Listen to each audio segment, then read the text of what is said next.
trouble. And boy, I found her. She's in love with herself. Grey Wolf Studios.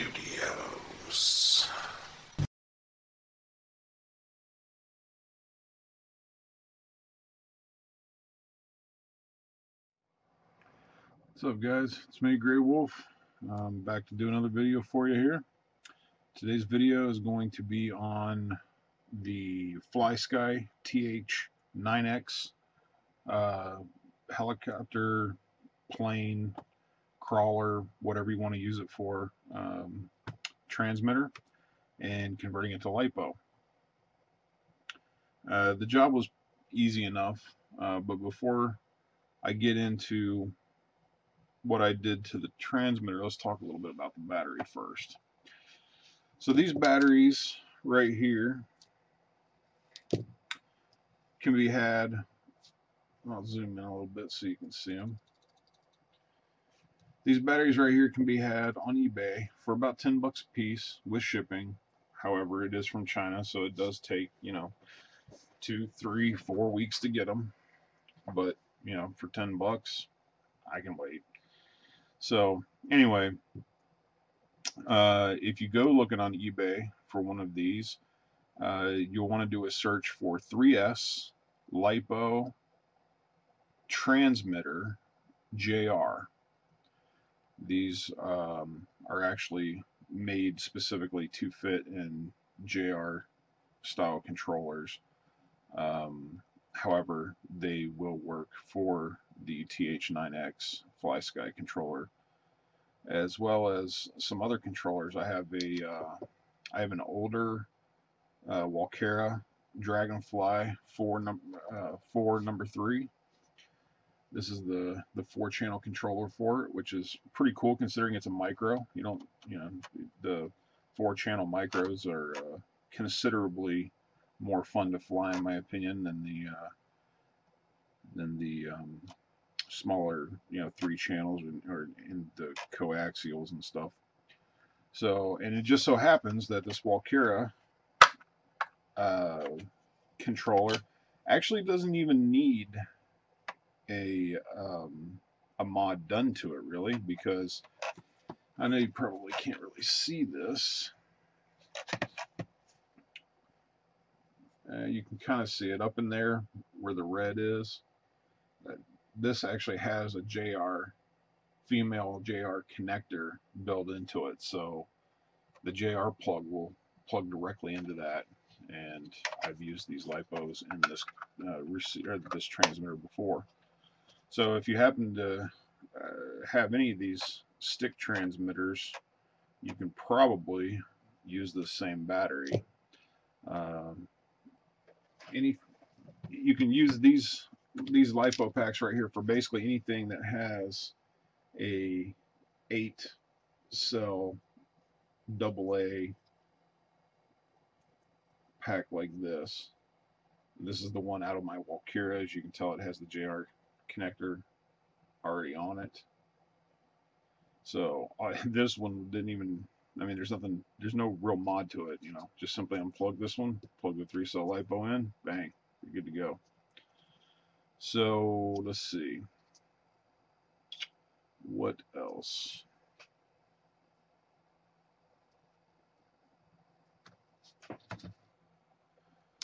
Okay, so the only thing about these LiPos right here, and I know I've looked at the pictures of a couple different manufacturers that make basically the same exact pack. I've looked at a couple different ones on eBay, and they all seem to be basically made the same, which is they come with a Futaba connector, and they come with what I believe this style connector is called a mini JST, which, as you know, or probably know, the regular JR type connector is called a JST connector, and I believe this one is what they call the micro JST. So even though these are even though these on eBay say they're for a JR radio, they don't actually have the standard JR, um, JST connector on them. Now, maybe JR transmitters use the micro JST instead of a normal JST connector. I don't know.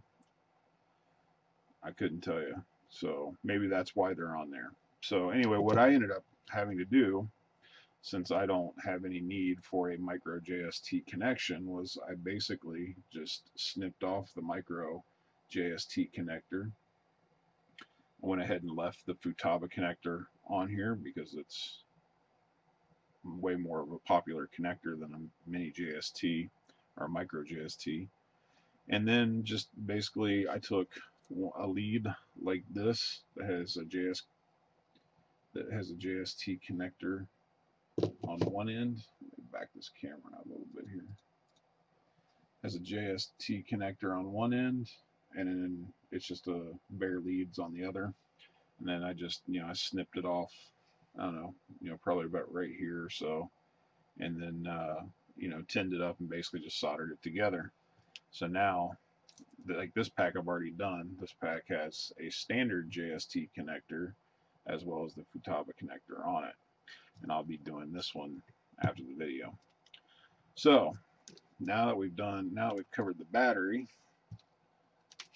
that you're going to need if you want to do this, or the one that will fit and let you put the the battery cover back on.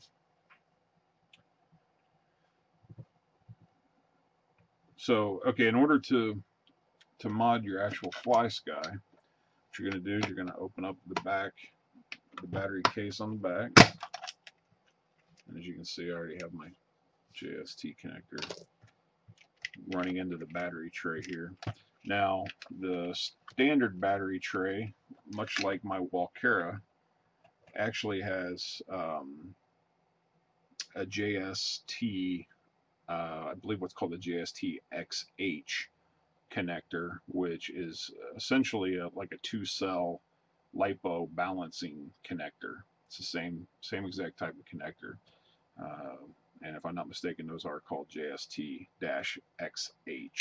connectors or something to that effect. My memory could be failing me at the moment. But anyway, just like the Walkera one, just unplug the removable 8AA pack, or the holder that comes in here, and unplug it from this port.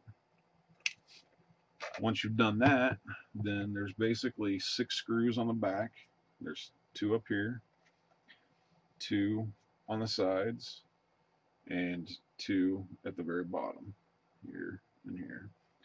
Unscrew them, and then what you're going to do is you're going to separate the front half from the back half. Now when you start to take it apart, you're going to notice that there's a wire harness plugged in that runs from the back, that's plugged into a plug in the front. So what we're going to do is we're just going to reach in here and unplug this so we can work with the back piece only, because we don't need the front for this, at least not until you're ready to test it. So we'll just unplug it. It takes a little bit of force, takes a little bit of pressure to get it up there, but as you can see, the sides of this connector right here do have little ridges. So if you have fingernails, sometimes you can get your fingernails underneath them and pry up. I don't recommend pulling any more on the wires than you absolutely have to, because that's just never a good idea. But anyway, enough about that.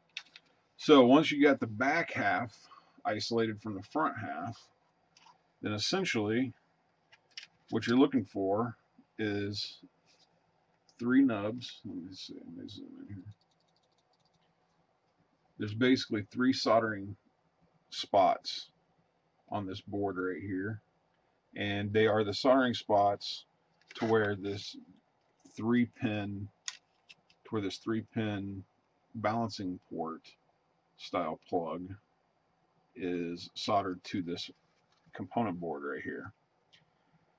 Now the pin on the far left, and this is, I'm holding it just like as if I were holding it in my hand to fly something. The pin on the far left is not used. The pin in the middle is positive. The pin on the far right is negative. And all I simply did was, again, took one of these type leads and I soldered the positive. I soldered the positive to the positive, as you can see. Let's see if I can get it in focus here. I soldered the positive to the middle post, and I soldered the negative to the right hand post, and then I just simply ran the lead out through one of these holes here on the side that goes into the battery compartment. And that's really all there is to it. It's just as simple as that. And then, so when you put it all back together, I'll just put it back together quickly here.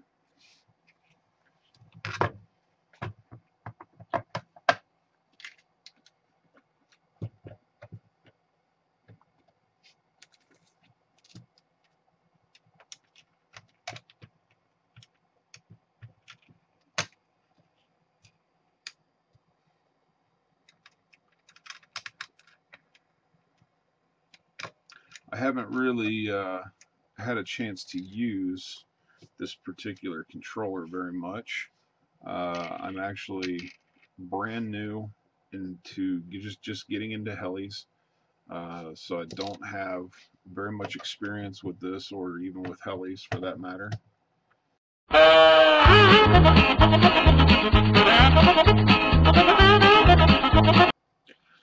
Alright, now that I got all the screws back in it, we're just going to lay our lipo down in the tray here, plug it in, and then we'll just tuck these wires just wherever you can find to tuck them.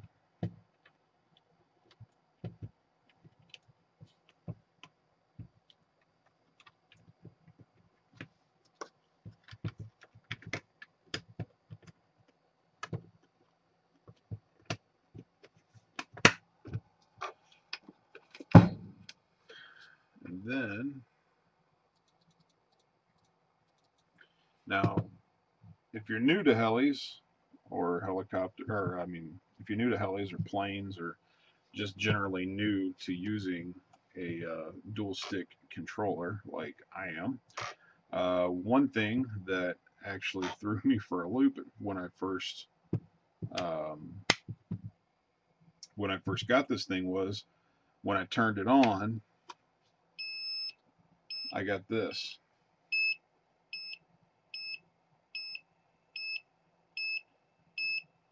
Switch error.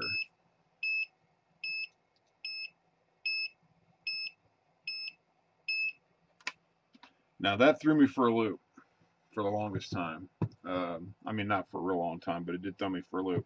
And basically what it is, as you can tell, this transmitter has all kinds of switches on it.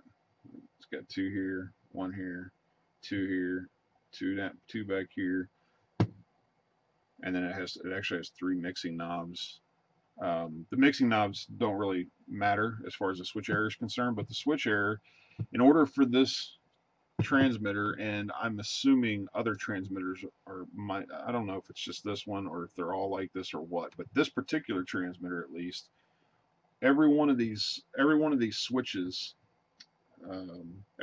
all 7 of these switches have to be pushed back. Like, see, this one was pushed forward. They all have to be in the back position. Once you have them all in the back position, then you can turn it on and it actually boots up the proper way, the way it's supposed to.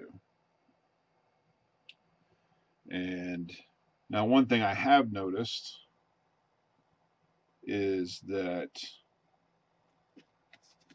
the Flysky TH9X transmitter, it gives you a voltage readout of your battery pack, much like the GT3B, and I doubt you can probably see this on camera, but oh yeah, you can.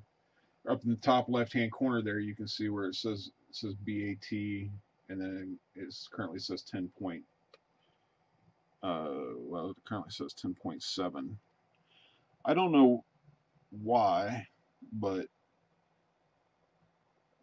it's a little questionable, or it's hard to tell exactly what your pack is doing in terms of voltage, because the pack that I have in there, actually, when I pulled it out and tested the, let me just double check it. When I was playing with it last night, and I pulled it out and tested the voltage of this pack with my cell meter 7, which also agrees with my multimeter, it actually reads 11.56. So I'm assuming that since the transmitter was actually designed to work with an 8-cell AA pack, that it probably doesn't register over 10. It must not register over 10.8 for whatever reason.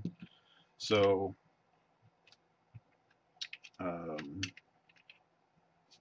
you know, you'll have to keep an eye on your pack,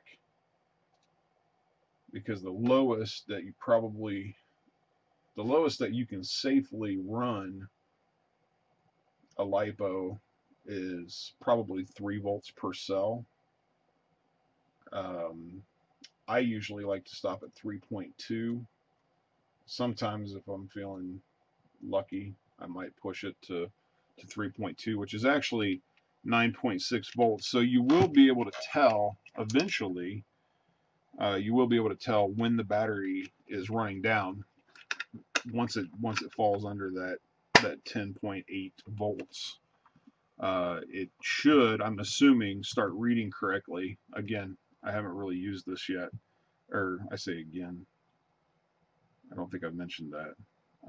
I started to mention it, but I think it was a cut that I actually took out. So anyway, yeah, I haven't really used this much yet, so I don't know exactly how reliable that voltage meter is going to work. So at any rate, yeah, like I said, I haven't had a chance to really use this that much. I'm just now starting to get into helis. I actually bought this mostly, though, because my next kit that I buy, I have a couple of helis already that need to be fixed up.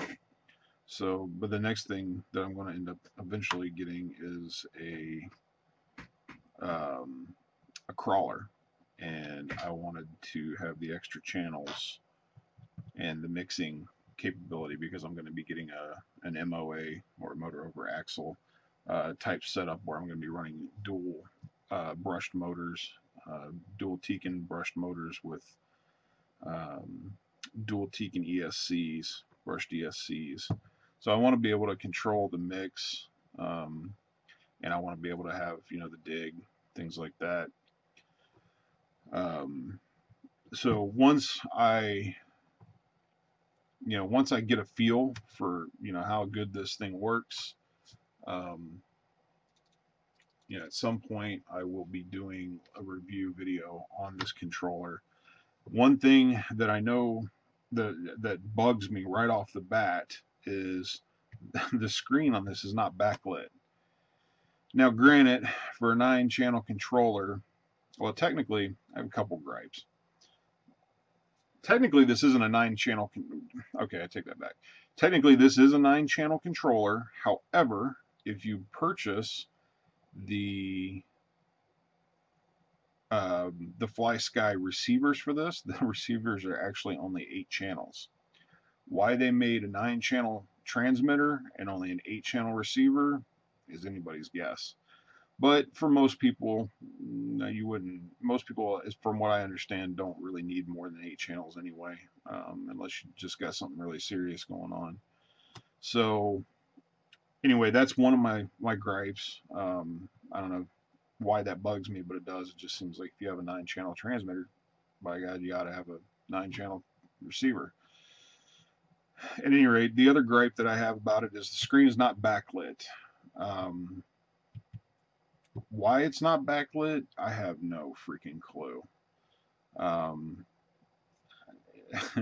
mean, it's got a, it's got a decent sized little display on here. You think, I would think anything that was made in the last 5 years would have a backlit screen on it. Maybe this controller has been around for longer than 5 years. I don't know. But regardless, that's one of my gripes about it. I do know that there is a mod where you can actually replace this screen if you have a new enough version. From what I understand, there's 2 versions of this transmitter. Version 2 transmitter, you can actually buy a replacement screen to put in here, and not only does it become backlit, and the replacement screen is backlit, but from what I understand, you can also I don't know if it comes built into the board or if you solder it in separately or what, but there's a programming chip out there that either comes attached to the board or you solder in separately, I'm not sure, which allows you to flash different versions of the firmware to the controller, which definitely could be nice. So anyway, that's everything else about the controller feels really nice. I have a feeling that this will basically be like the Flysky GT3B, if you're familiar with those, in the sense that for the money, I think I paid, I can't remember if it was, I want to say it's $90. Hobby King actually has the exact same rebranded version of this under, I believe it's the Turnigy brand name, for even a little less than what you can get it from Hobby Parts. But as everybody knows, Hobby Parts has the free shipping if you spend more than $50, and Hobby King doesn't. So by the time you get done paying shipping, it's actually just as much, if not more, to buy it from them. At any rate, that's my initial impressions of it. I think it's going to be a relatively good receiver for the money. Other 6, 7, 8 channel transmitters, the name brand ones can run up, into several $100 range. I don't need anything that fancy. It's kind of like my GT3B. I'm assuming that the firmware will be a little bit lacking, but not enough for your average basher, your average sportsman flyer, whatever you want to call it. Probably not enough to hurt anything. But anyway, you can expect at some point I will be doing an actual review of this transmitter once I get a chance to use it. Probably won't be for a while though. I know my crawler project probably isn't going to happen until probably the fall. I'm saving up for that stuff right now. I had some money put back for it, but I had a couple things happen around the house, and I had my car in the shop, and anyway, it ended up having to spend some of that money to get some of that stuff fixed. So it's going to be a little while before I can do that. I'm just now getting into the helis. I'm still trying to figure out. I'm just trying to figure out how to make them hover at this point, get them off the ground without breaking something. So it's going to be a while for that before that review video comes out, but I just wanted to throw that out there. So anyway, there's also an additional thing that you can do if you're going to mod your Flysky for Lipo. There's an additional I like to install a warning system for the Lipo battery, which will basically sound an alarm once the battery gets too low. And I am actually going to put a separate video up of that. That one's pretty, it's actually really simple. But you're going to need to you'll need to buy a couple parts probably, because I don't think most people probably don't have the parts laying around the house.